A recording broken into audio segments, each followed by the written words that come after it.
국제 TV 시청자 여러분 안녕하십니까? 8월 26일 오후 2시입니다.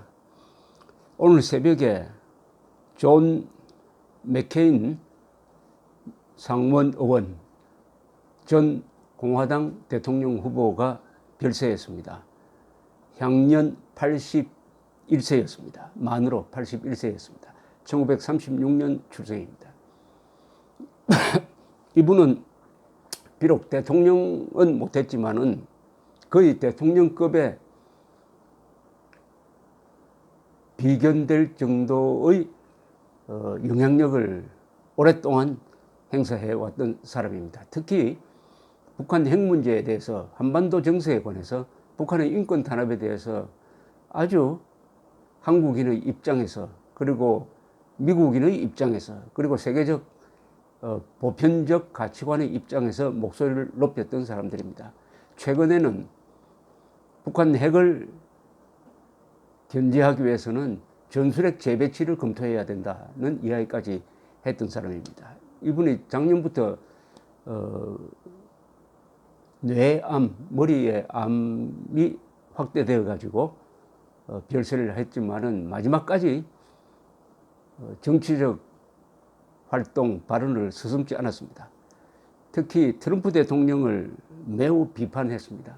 트럼프 대통령이 푸틴을 만나서 비굴한 모습을 보이니까 미국의 역대 대통령 중에 최악의 굴종이다라는 식으로 직격탄을 날렸습니다. 이 맥케인 상원 의원은 애리조나주 출신입니다. 애리조나에 보수 정치의 글물이 한 분 계셨습니다. 1964년 공화당 대통령 후보였던 베리 골드워트. 이분이 당시에는 민주당의 존슨 대통령에게 졌습니다만은, 그러나 미국 보수 정치 이념의 이 대부 역할을 했습니다. 그 골드워트가 바로 레이건을 탄생시킨 이념적 기초였습니다. 바로 그 지역구를 물려받은 사람이 존 맥케인입니다. 이 존 맥케인은 영웅적 삶을 살았습니다. 아주 드라마틱한 삶을 살았습니다. 꽉 찬 삶을 산 사람입니다. 이분은 말을 아주 직설적으로 하고 당리당략에 구애되지 않았습니다. 국익을 기준으로 항상 노력했던 사람입니다. 이분은 2011년 12월에 김정일이가 죽으니까 어떤 글을 발표를 했느냐 하면은, 김정일이가 이제 지옥으로 가게 돼서 다행이다. 스탈린과 같은 지옥으로 가게 돼서 세상이 좀 편해지게 생겼다라는 조사 아닌 조사를 남긴 적도 있습니다. 존 맥케인의 생애는 이 영화로 나올 만합니다. 이분 가게가 보면은 완전히 군인 집안입니다. 특히 해군 쪽입니다. 아버지도 해군 사성 제독이었습니다. 그리고 할아버지도 해군 사성 제독이었어요. 이분은 스코틀랜드 아이리시 그리고 이 잉글랜드 피가 섞여 있는 사람입니다. 해군사관학교에 다녔습니다. 해군사관학교에서 성적은 아주 좋지 않았다고 합니다. 성적이 어느 정도냐 하면은 졸업할 때 899명 중에 894등 했다네요. 아주 머리는 좋은데, 그리고 이 라이트 헤비급 권투 선수도 했습니다. 물론 아마추어죠. 졸업한 이후에 조종사가 됐습니다. 해군 조종사. 해군에도 전투기가 많죠. 특히 항공모함의 함재기에 조종사를 했는데 아주 와일드하게 비행기를 몰았다고 합니다. 3번이나 이 충돌 사고가 났는데 운 좋게 죽지 않았습니다. 그러다가 1967년 월남전 때 월명 지역을 폭격할 때 격추가 됐어요. 비행기가 격추가 됐습니다. 67년에. 그래서 체포가 되었습니다. 격추됐을 때 이미 두 팔, 다리가 완전히 골절됐다고 합니다. 월맹군은 이 호수에 떨어진 맥케인을 끄집어 올리고 거기서 막 대금으로 찌르고 했다고 그래요. 치료도 제대로 안 해줬다고 그럽니다. 그러다가 이 사람의 아버지가 현역 사성장군으로서 그때 월남 전체를 지휘하는 아마 태평양 지구 사령관이었을 겁니다. 전역 사령관이라는 걸 알고는 치료를 해 주었다고 합니다. 그리고 고문도 많이 당하고 월맹에서는 이 조기송환을 아버지가 바로 자신들이 주적인 미군의 지역 사령관이니까 그래서 맥케인을 조기송환 해주겠다고 맥케인에게 제의를 했습니다. 그럼 맥케인은 거부했습니다. 다른 포로들하고 같이 가겠다. 원래 이 교전 수칙 등등에 보면은 포로를 정치적 선동으로 이용 못하게 됐습니다. 그래서 이 맥케인은 67년에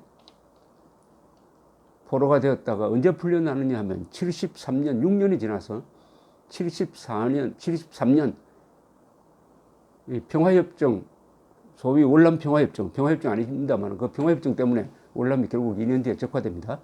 그 평화협정 이후에 풀려나게 됩니다. 유명한 사진이 하나 있습니다. 풀려났을 때 맥케인이 해군 정복을 입고 지팡이를 잡고 비행기를 타고 도착을 해가지고 당시 닉슨 대통령과 악수하는 사진이 하나 남아 있습니다. 그 다음에 이분이 돌아오니까 그 부인이 또 기다리던 중에 큰 교통사고를 나서 만나가지고 거의 누워서 치료를 받고 있는 그런 아주 집안에 비극이 많이 일어났습니다. 이 사고가 많은 집안입니다. 이 집안이.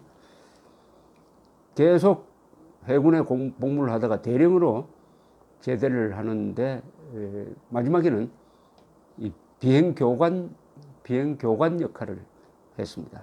그 다음에 정치로 입문을 합니다.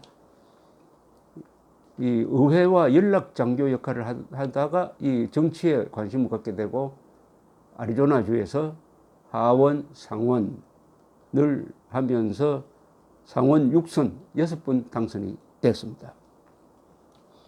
그러다 잘 아시다시피 2008년 오바마와 대결을 하기 위해서 경선을 하니까 공화당에서 뽑혀가지고 2008년 대선 때 오바마와 대결했지만은 큰 차이로 졌습니다.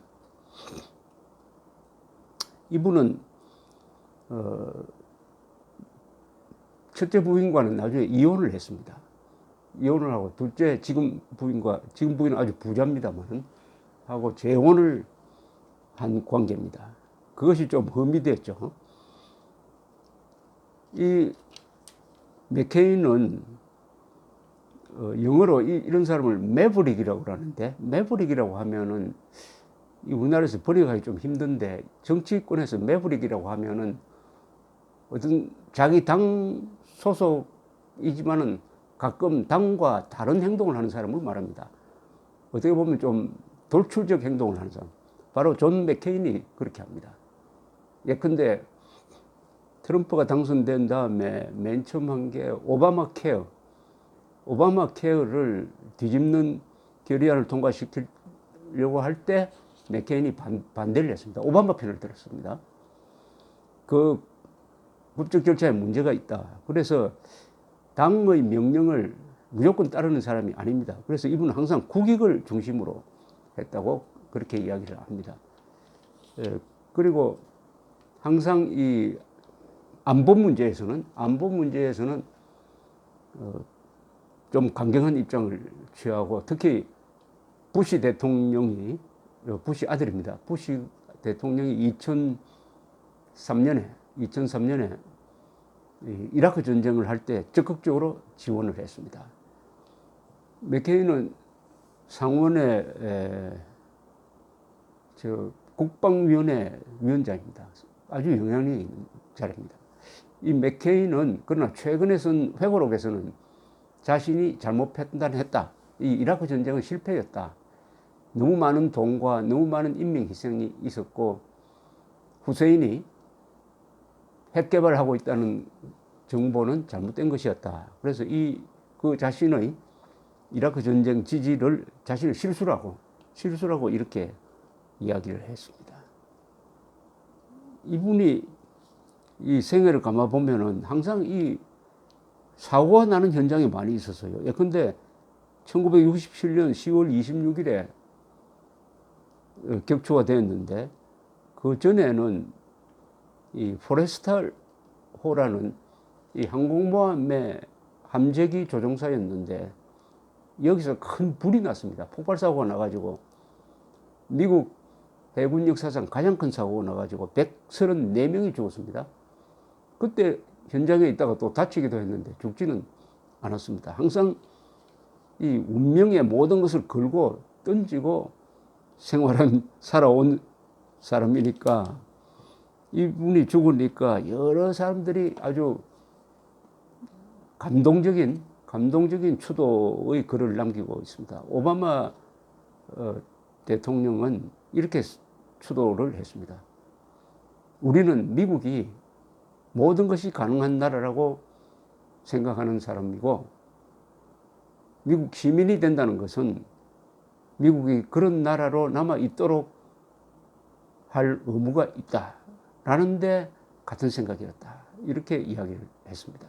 이건 아마 트럼프를 겨냥한 말 같기도 한데 트럼프가 미국 퍼스트, 미국의 국가 이익만 챙기는데 오바마나 맥케인은 미국은 그런 나라가 아니고 세계의 지도 국가가 되어야 한다.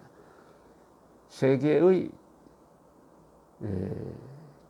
자유 수호자가 되어야 할 나라다 하는 그런 뜻입니다. 이 맥케인을 추모하는 글 중에는 애국자, 최고 수준의 애국자다. 최고 수준의 애국자다 하는 표현이 자주 나왔습니다. 특히 조지 부시 아버지입니다. 아버지 부시의 추도의 글이 인상적입니다. 맥케인 같은 이런 영웅적인 사람을 살려준 하느님께 감사하고 또 이런 사람을 계속 뽑아준 아리조나 사람들에게 감사한다. 멋진 이야기 아닙니까? 이런 사람을 계속 뽑아주고 있는 유권자가 있어야죠. 맥케인도 위대하지만은 맥케인 같은 아주 돌출적인 사람, 직설적으로 이야기하는 사람을 뽑아준 아리조나주 유권자가 위대하다. 존 맥케인 같은 정치인이 한국의 우파 진영에서 나타나거나 만들어내기를 기대해 봅니다. 감사합니다.